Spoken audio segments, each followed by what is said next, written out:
Good morning, students. Today I am going to explain lesson 14, the pot of gold. स्वर्ण से भरा पात्र यानी सोने से भरा बर्तन। तो ये दोस्त हैं सुबुद्धि और कुबुद्धि, जो कि दोस्त थे और दोनों भाग्य आजमाने दूसरे देश जाते हैं और वहां पे उनको जंगल में एक सोने से भरा पात्र मिलता है। तो कुबुद्धि दुष्ट है, उसने अपना एक प्लान बनाया उसको चीट करने के लिए और उसने कहा कि 100 सोने की मोहरे ले चलते हैं और 800 मोहरे वहीं दबा के बरगद के पेड़ के नीचे चले आए। और फिर उसका कुबुद्धि का पैसा जल्दी खत्म हो गया तो उसने जो है जाके एक रात में और पूरा पैसा सोने की मोहरे निकाल के ले आया। फिर एक महीने बाद वो सुबुद्धि के पास जाता है और कहता है कि चलो पैसा ले आए। तो वो दोनों जाते हैं, तो जब देखते हैं कि बर्तन खाली था उसमें, तो सुबुद्धि को बहुत ज्यादा आघात लगता है। लेकिन कुबुद्धि कहता है कि तुमने पैसा निकाला है और तुम हमको 400 सोने की मोहरे दो। दोनों में झगड़ा होता है और जज के पास चला जाता है केस। जब जज के पास तो कोई उन लोग के पास कोई गवाह नहीं था, तो जज कैसे न्याय करे। तो कुबुद्धि कहता है कि हमारे पास एक गवाह है। तो अब यहाँ तक हमने आप लोग को पढ़ा दिया था, आज हम यहाँ से स्टार्ट करते हैं। ठीक है। तो Kubuddhi went home and asked his father to help him in the plan. तो कुबुद्धि जो है वो घर जाता है और अपने पिताजी से योजना बनाने में सहायता करने को कहता है। You have to hide in the trunk of the banyan tree and when the जज ask the goddess of the forest to say who stole the gold you must say it was Subuddhi. तो वो अपने पिताजी से कहता है कि तुम बरगद के वृक्ष के तने में छुप जाना और जब जज जो है वन देवी को यह बताने को कहे कि धन किसने चुराया है तो तुम कहना सुबुद्धि ने। The father was reluctant. Father उसका पिता जो है वह अनिच्छुक था, उसका इच्छा नहीं थी। But Kubuddhi forcefully took him to the banyan tree in the night and made him hide in the trunk. लेकिन कुबुद्धि उन्हें जबरदस्ती बरगद के वृक्ष के पास रात को ले गया और उन्हें तने में छिपा दिया। The early next morning Subuddhi the जज and Kubuddhi came to the banyan tree. दूसरे दिन सुबह जो है वो कुबुद्धि और जज जो है वो उस बनियान बरगद के पेड़ के नीचे आए। द जज then called out in loud voice. तो जज ने जो है वो तेज आवाज में कहा, O goddess of the forest tell us which one of the two has taken the gold. O वन देवी, अब हमें बताओ कि इन दोनों में से किसने स्वर्ण लिया है। बोलो। तो in a deep voice in the father of Kubuddhi replied. तो गहरी आवाज में कुबुद्धि के पिता ने उत्तर दिया, it is Subuddhi who has stolen the gold. यह वह सुबुद्धि है जिसने स्वर्ण चुराया है।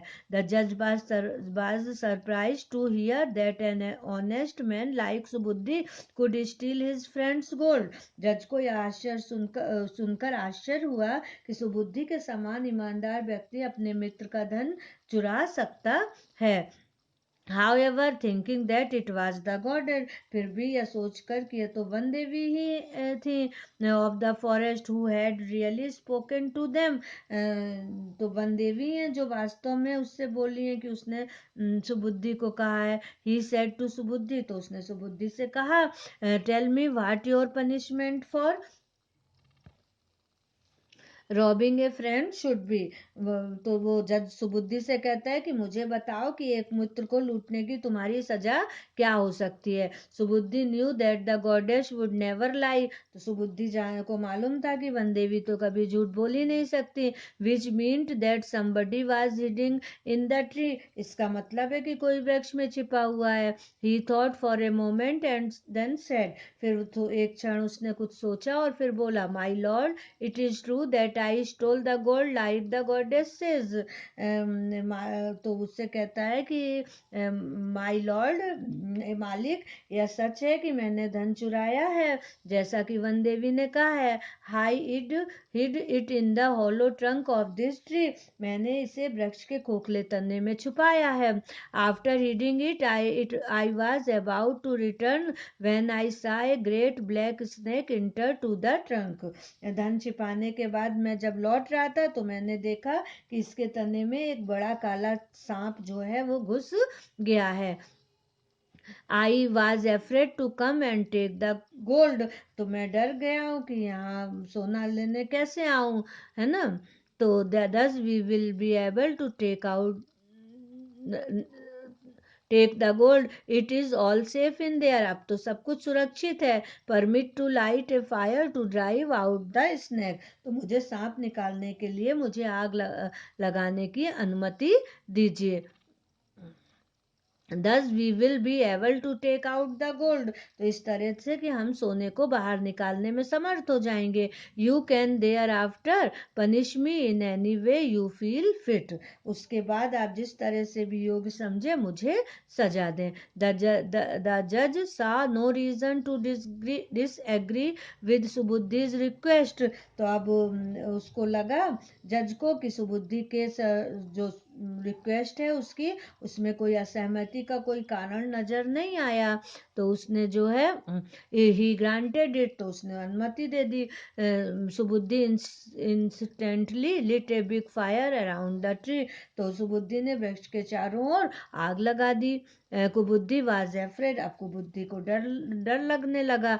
ही knew that his father was hiding within, but he could not say anything in the presence of the जज, और वो जानता था कि उसके पिता वृक्ष में छुपे हैं, पर वह जज की उपस्थिति में कुछ नहीं बोल पाया। Soon the dry leaves began to burn brightly, अब सूखी पत्तियां तेजी से जलने लगी।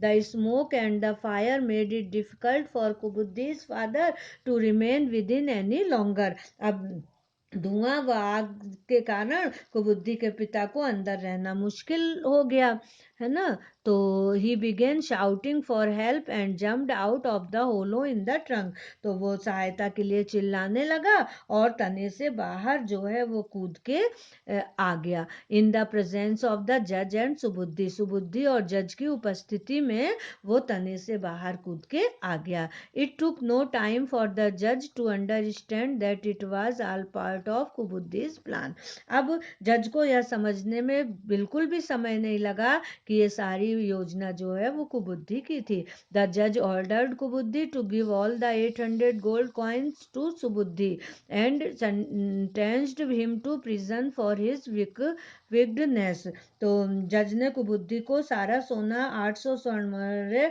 सुबुद्धि को देने का आदेश दिया और कुबुद्धि को उसकी दृष्टता के लिए जेल भेज दिया। ये हितोपदेश, ये क्या है, ये हितोपदेश है, और इसमें ये बताया गया है कि सुबुद्धि ईमानदार था, तो उसको जो है उसने बता दिया कि जो है वो उसने योजना बना ली, आग लगवा दी चारों तरफ, और उसका कुबुद्धि की योजना फेल हो गई और इस तरह से सुबुद्धि जीत गया। तो कहते हैं कि honesty is the best policy, ईमानदारी सबसे अच्छी नीति है। तो ये आप लोग को क्लियर हो गया होगा। Thank you.